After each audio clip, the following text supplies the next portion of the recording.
ऐसा कौन है इस संसार में जो आज तक नहीं बदला?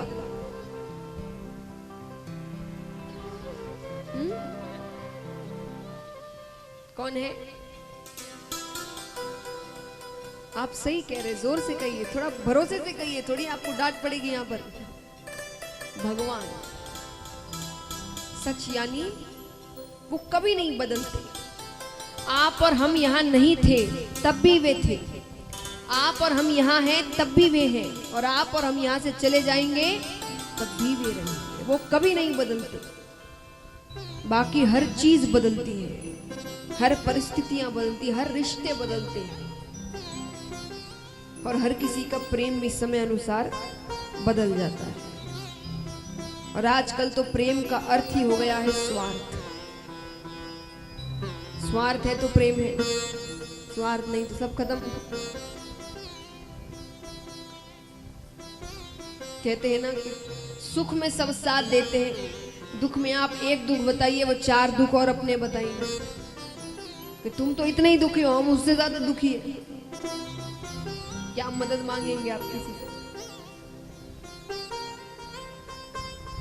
तो क्योंकि स्वार्थ नहीं है, अब वो काम नहीं कर रहा, वो दुखी है, उससे मांगना नहीं, इनको दुखी तो छोड़ो, किसी से लेना देना नहीं रखना।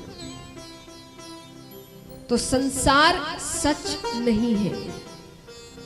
अब कई कहते हैं कि भाई आप सब कहते हैं संसार सच नहीं है, भगवान सच है, तो भगवान तो दिखते भी नहीं, तो कैसे भगवान को सच मान ले, और कैसे संसार को झूठ मानकर संसार को छोड़ दे? तो एक बात बताइए, अगर आप सच की परिभाषा पर जाते हैं कि जो कभी बदले ना, तो संसार ऐसा है? संसार यानी क्या? मोह माया, धन दौलत, इन चीजों में पड़ जाना, यही संसार है। तो जब एक बच्चा जन्म लेता है, उसको किसका आश्रय होता है? किस पर निर्भर होता है वो? माँ बाप। एक छोटे से बच्चे के सामने 10 लाख रुपए रख दो और कुछ खिलौने रख दो, वो क्या उठाएगा? जोर से कहिए। खिलौने। आप क्या उठाएंगे?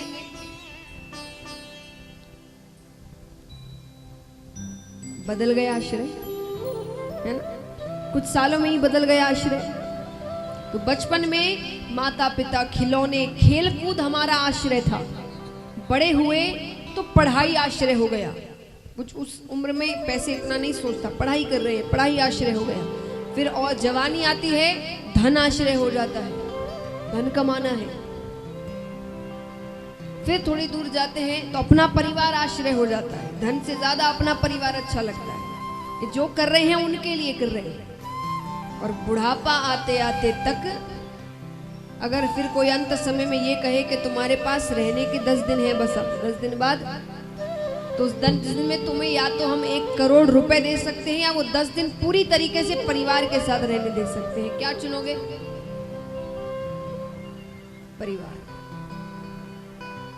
कितना आश्रय बदला। वही अगर जवानी के समय कोई 1 करोड़ रुपए दे दे, सब छोड़ छाड़ के निकल जाए।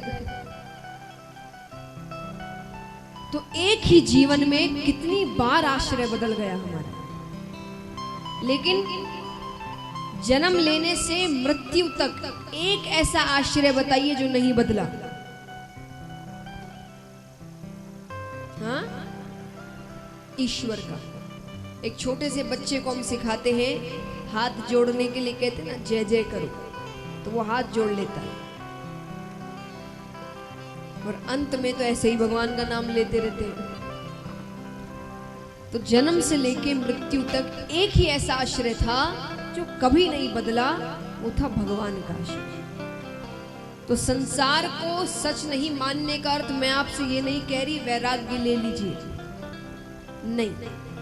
संसार में रहना है, परिवार में रहना है, व्यापार करना है, धन कमाना है, लेकिन ये जानते हुए कि ये सब सच नहीं है। क्योंकि इनके चक्कर में अगर पढ़ते पढ़ते भगवान को भूल जाओगे, मतलब उसको सच मान चुके। और ये सब करते करते भी भगवान में आस्था रहेगी तो ये पता होगा कि ये सब सच नहीं है। ये तो संसार में रह रहे हैं, तो जीवन चलाने के लिए करना ही पड़ेगा। अब परिवार है तो धन नहीं कमाओगे तो परिवार चलेगा कैसे? तो भगवान को भूलना नहीं है, वो आस्था नहीं खत्म करनी है। तो सच यानी भगवान, आनंद यानी हम आनंद को बाहर खोजने की कोशिश करते हैं। यहाँ चले जाएंगे तो बड़ा आनंद आ जाएगा, ये सुन लेंगे तो बड़ा आनंद आ जाएगा, वो देख लेंगे तो बड़ा आनंद आ जाएगा, पर ये कुछ समय के आनंद होते हैं। यानी आनंद के लिए हम किसी और पर निर्भर हैं। ऐसा क्यों होता है कि पहाड़ों पर बैठे जो वैरागी है वो सबसे दूर है, फिर भी आनंद में है, उन्हें किसी की जरूरत नहीं। क्यों? क्योंकि उन्होंने अपने अंदर के आनंद को पहचाना। उन्हें सुखी रहने के लिए किसी और की जरूरत नहीं है, हमें है। हमने तो अपने दुख सुख का रिमोट किसी और के हाथ में देकर रखा है और वो मन चाहे जैसे उसका इस्तेमाल करता है। किसी दिन बाहर जाना है, घर से खूब अच्छे से तैयार हुए हैं, नए नए कपड़े पहने हैं, गहने पहने हैं, सजे सवरे हैं, खूब तैयार होकर खुद को कांच में देखकर बड़े प्रसन्न हो रहे हैं, बड़े सुंदर लग रहे हैं। घर से बाहर कदम रखा के पड़ोस वाले ने ही कह दिया बिल्कुल अच्छा नहीं लगता, क्या पहना है, सारी खुशी खत्म, है ना। भले ही खुद ने 10 बार खुद को देख लिया है, अच्छा लग रहा है, लेकिन बाहर वाले ने कह दिया अच्छा नहीं लग रहा तो सारी खुशी, और भले ही उसने ध्यान से देखा भी नहीं होगा। अर्थ क्या है? हमने अपनी खुशियों का रिमोट किसी और के हाथ में देकर रखा। तुम खेलो इससे, तुम जैसा करोगे हम वैसे ही। किसी ने आपको क्रोधित कर दिया, कुछ कहकर हम क्रोधित हो गए, चिल्लाने लग गए, खून किसका जला?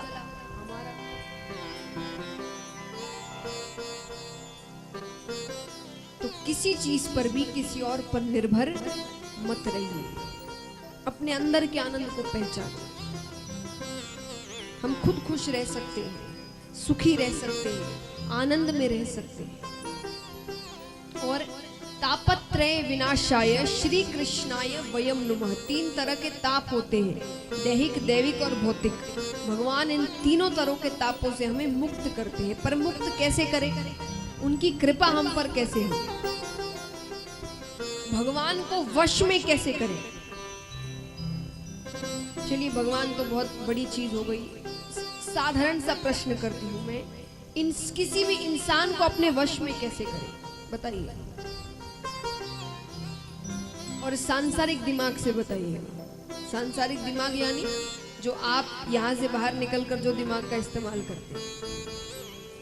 कथा में हमारे मन में बड़े अच्छे ख्याल आते हैं, यहां से बाहर निकलते ही सब गायब। यहाँ बैठेंगे तो सोचेंगे बड़ी शांति से रहना चाहिए, चिल्लाना नहीं चाहिए, यहाँ से बाहर निकलकर फोन पर चिल्ला रहे होंगे किसी पर।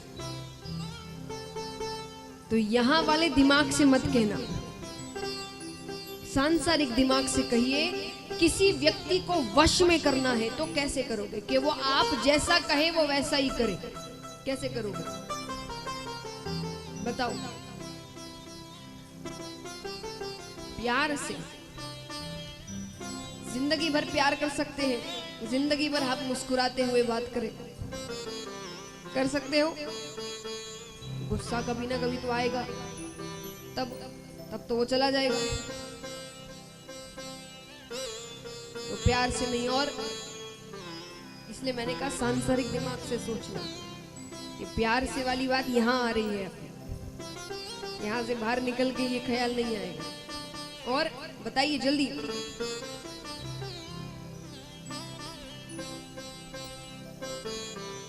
जोर से कहिए।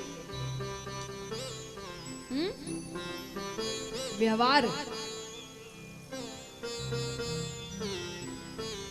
विश्वास, वश में कैसे हुआ वो व्यक्ति? आपको व्यक्ति को वश में करना है कि आप जैसा कहेंगे वो वैसा करेगा, उसे करना ही पड़ेगा वैसे। पैसे से तो आप वश में हो गए उसके, कि जब तक पैसे दोगे तब तक काम करूंगा, जहां नहीं दिया चलो। तब तो आप वश में हो गए, आपका खर्चा हो रहा है, घर से आपके पैसे जा रहे हैं, उसे तो कुछ नहीं करना पड़ेगा। चलिए अब मैं बताती हूँ, इसलिए मैंने कहा प्रेम व्यवहार ये बातें कोई साधारण जीवन में करता नहीं है। अगर किसी व्यक्ति को वश में करना है तो उसकी कोई कमजोरी पकड़ लो,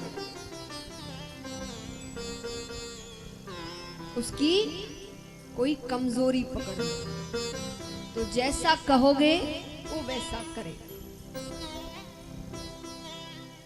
सही बात है।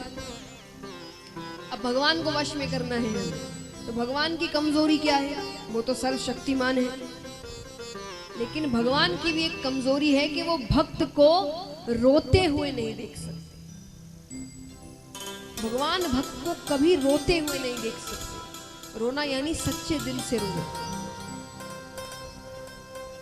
और ये बात मैं नहीं कह रही है, भगवान कहते हैं। और हर व्यक्ति के लिए, पापी से पापी क्यों ना हो, कि सन्मुख होए जीव मोहे जबहि, कि जीव अगर पापी से पापी भी एक बार मेरे सामने आ जाए और रोकर मुझे पुकारे कि हे नाथ, मुझसे जितनी गलती हुई मैं मानता हूं, पर आज से मैं आपका हूं, आप मुझे शरण में ले लीजिए। कि सन्मुख होए जीव मोहि जबहि, जन्म कोटि अदना सही तबहि, यानी जन्मों जन्मों के करोड़ों पाप मैं उसी वक्त नष्ट कर देता हूं उसके, उसी वक्त जब वो रोकर मेरे सामने आता है। तो भगवान भक्त का रोना नहीं देख सकते, उन्हें रोकर पुकारो, तब भगवान अपने आप अपनी शरण में लेते हैं। हमारे चैनल को अवश्य सब्सक्राइब करें और नए अपडेट्स सबसे पहले पाने के लिए इस बेल बटन को दबाना न भूलें।